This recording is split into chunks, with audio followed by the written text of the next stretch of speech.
What's up, YouTube? Drew here, and you're in my shop with another Toyota Crown. This is a 1997 Royal Saloon G with a 2JZ in it, fully loaded. It's an extremely clean car. It's got 24,000 miles on it. Well, I pulled the front rotors to bring them to a machine shop to have them turned, and I glanced over at my shelf, and I thought, you know what do I have to lose? So I started firing through some rotors, and I found a 1995 Avalon, and I was like, well, those are a Toyota. Those are the right bolt pattern. Let me see what I got. Now, you're going to have to take my word for it. If you're a subscriber, I love you. Thank you for being here. If you're not, you don't know me. Hopefully you subscribe and you learn. I'm a no BS kind of guy. I am not at all ashamed to admit I'm wrong or to fail in front of, 3,000 subscribers, whatever. Anyway, so I took the Crown rotor, I took the Avalon rotor, and I did that. And I'm like, are you kidding me? No way. So let's see what we got. So then I took them and I stood them on their side, kind of hard to do with one hand. And I took this, and what do we got? Let me see here. Spot on.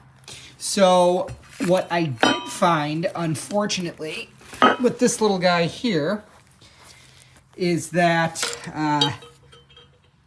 whatever that measurement is, I don't care, because the point is it's not the same. It's off by maybe a couple millimeters. So what I'm going to do in this video is I'm going to put this rotor on.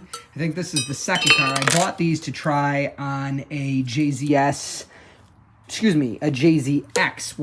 Cresta. A Cresta Super Lucent with a 1J in it. Beautiful car. Video in the description. There's a link to that video in the description if you want to check out that absolutely gorgeous car. Too many people are like, it's got to be a JZ, a 1JZ, or a Tourer V, or, a Chaser, or a Mark II. No, the Cresta's awesome. The 1J is great. The G engine is fine for daily transportation. If you need to go fast, well, then get the 1J. But anyway, gonna slap this on this Royal Saloon and see what happens. To tell you, by the way, that center bore is the same. Sometimes you do get a difference in the back, which I'll show you here. The center bore is the same, but this beveled edge is not always the same. So that's important too. There's many measurements to a rotor. This isn't a lesson on that. It's just seeing if these fit. But do always make sure to measure this bevel versus on the hub and the center bore as well. You should not use a rotor that doesn't fit perfectly against the hub. Well, I am absolutely mind blown right now, kind of humbled. Yeah, that fits. So here's what you got to know. So that is all together and it's fitting. So I'm going to take this guy back off. This absolutely will go down the street right now and it will stop. But there's one problem, and I'm not entirely certain I want to mess with it on a 24,000 mile car. But if you look, the pads fit in there just fine, with this slight difference. The problem is, so now with the pads out, hear that grinding? It sounds like it's bad, right? Well, these bottom shims have, try to get it to focus. See that metal, that secondary metal piece? It's kind of shaped like the letter H. If I do that, this guy right here, that is kind of critical. It changes the thickness, or basically the clearance by quite a bit. I mean, that's more than 1/8 of an inch. So you can't, you can't use no shims on this car. And it is actually only this guy right here. See where the, sorry for the focus there. See where the very edge of that little tab that's pointing to the left of your screen, see where that's shiny? That's the only thing touching that rotor. And that would be because of that small difference that I showed you guys in the beginning of the video. So my takeaway is that this is absolutely doable. The other thing that could absolutely be done is take a couple thousandths off of the caliper itself. I mean, as you see there, without those in, the bolts that are holding this on, your caliper bracket are tight, and that spins freely. The amount of clearance in the front versus the back is not all that different. So the culprit is actually these guys. So I'm going to call that a kind of success. If you're out there and you have, a Jzs151, or forget JZ, gs151, ls151, jzs155, whatever. I'm not sure. It's been a while since I've had a 155 Majesta.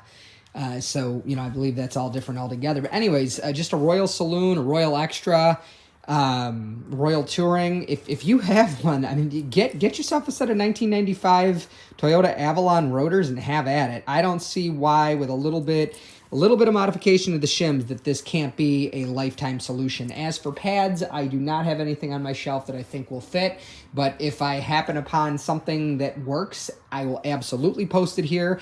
If you've been entertained so far, listen, even if you don't have a Crown, if you think that this kind of stuff's entertaining, if you don't even know what a Crown is, please like the video. That helps the internet know to recommend it to other people, and please subscribe to the channel if this was entertaining or helpful, because there's gonna be a lot more content like this. I hope to send you a video soon, or I hope to post a video soon, more rather, of me going down the road on those Avalon rotors. I've just got more tinkering to do, and that's all the time I got for this video. So there's another reason to subscribe. Okay, here's a final word on this. It absolutely works. I'm not sure if you could see, trying to give you good lighting, but you see that little ridge that the shim is sitting on? It's like a little boss surface, if you will. If you could manage to machine that down to, and machine, you know, could mean a hand file, it could mean a flap disc, whatever. You got to keep it smooth, you know what I mean? But if you could machine that down, there's one on both sides, if you see that there. Grind that down is probably the better word. So where it's flush with the back casting, that should move those shims just enough for everything to clear. If there is any rubbing, it's on the shim, not on the caliper bracket. Obviously, again, this is for entertainment purposes. This, you know, you're modifying the brakes, the front brakes of a 3,600 pound car. So if you do this, it's at your own risk. But if with those little extra, you know, thick pieces out of the way, this absolutely positively works. You saw it with your own eyes. The only thing I could see being an issue is with new pads. It's about, I think it was maybe about 2 millimeters difference. So if there's not 2 millimeters more room for the piston to go into the caliper to fit the new pads, the inner pad will need to be ground down, you know, that same or most of that 2 millimeter. But you've seen it with your own eyes. That's a 1997 Toyota Crown. It's a 150 Crown Royal Saloon, Jzs151, Jzs155, ls151. You know, it's not going to apply directly to the Majestas, but you saw it with your own eyes. 1995 Toyota Avalon rotors on this Crown, and it works. So again, please like the video if you thought it was helpful or entertaining, and definitely subscribe to the channel, because my next mission is to find some American brake pads that fit this girl. These cars were meant to be driven. I truly believe with all my heart that you can put 400,000 miles on one of these if you take care of it, and I truly believe with all my heart that this is a better deal at, you know, this 24,000 mile example here. This one's pricey.